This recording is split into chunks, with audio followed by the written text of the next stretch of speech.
வியாபாரிகள் பொதுமக்கள் நலன் சார்ந்து இருக்கப்பட வேண்டும் என்று சொன்னால் இப்பொழுது அரசு அனைத்து தமிழ்நாடு முழுவதும் உள்ள கிராமப்புறங்கள், ஏரி, குளங்கள், வாய்க்கால்களை போர்க்கால அடிப்படையில் சுத்தப்படுத்துவது மட்டுமல்லாது புதிதாக நீர்த்தேக்கத்தை உருவாக்கப்பட வேண்டும்.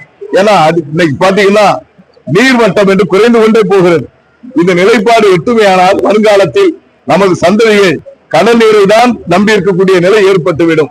ஆகவே மாண்புமிகு முதலமைச்சர் அவர்கள் போர்க்கால அடிப்படையில் அந்த ஒன்றை முதலில் செய்தாலே மக்கள் நலன் பெறுவார்கள். அதே போன்று போதை வஸ்துக்களை கட்டுப்படுத்த வேண்டும் என்று இந்த அரசு வேகமாக பணியாற்றுகிறது.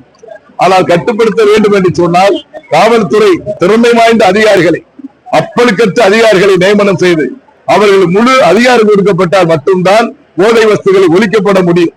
ஏன்னா போதை வஸ்துகள் விற்பவர்களை அடையாளம் காட்டினால் கொலை செய்யப்படுகிறார்கள், தாக்கப்படுகின்றார்கள். இந்த அச்சுறுத்தலும் மீட்பதற்கு காவல்துறை சரியான போர்க்கால அடிப்படையில் இரும்பு கரம் கொண்டு ஒடுக்கவில்லை என்று சொன்னால் போதை கலாச்சாரத்தை ஒடுக்க முடியாது.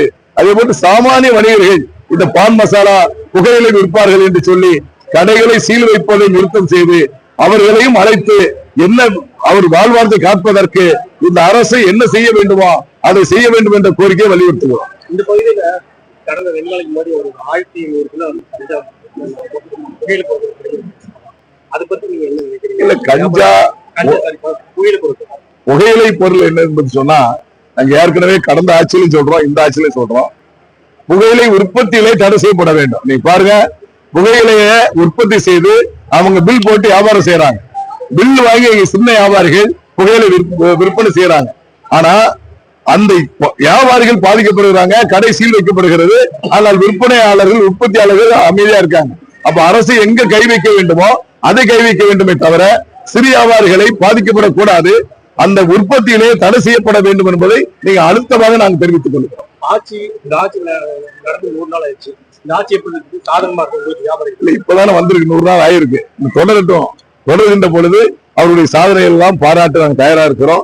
எங்களுடைய கோரிக்கைகளை நாங்கள் விரைவாக முதலமைச்சரை சந்தித்து முறையிட இருக்கிறோம். அதன் பிறகு நான் தெளிப்பேன். அடுத்த 5 வருஷத்துல இந்த வியாபாரி சங்கத்துக்கு எப்படி கொண்டு போகிறீங்க? இந்த கட்டத்துல அடுத்து நாங்க அடுத்த 5 வருஷத்துல ஆட்சிக்கு வர போறதில்லை. எப்பவுமே வியாபார சங்கத்தை வியாபாரிகளை அரவணைத்துக் கொண்டு ஜாதி, மதம், அரசியலுக்கு அப்பாற்பட்டு வணிகர் என்ற குடும்ப உறவோடு நாங்கள் செயல்பட்டுக் கொண்டிருக்கிறோம். அது எந்த காலத்தில் தொடரும்.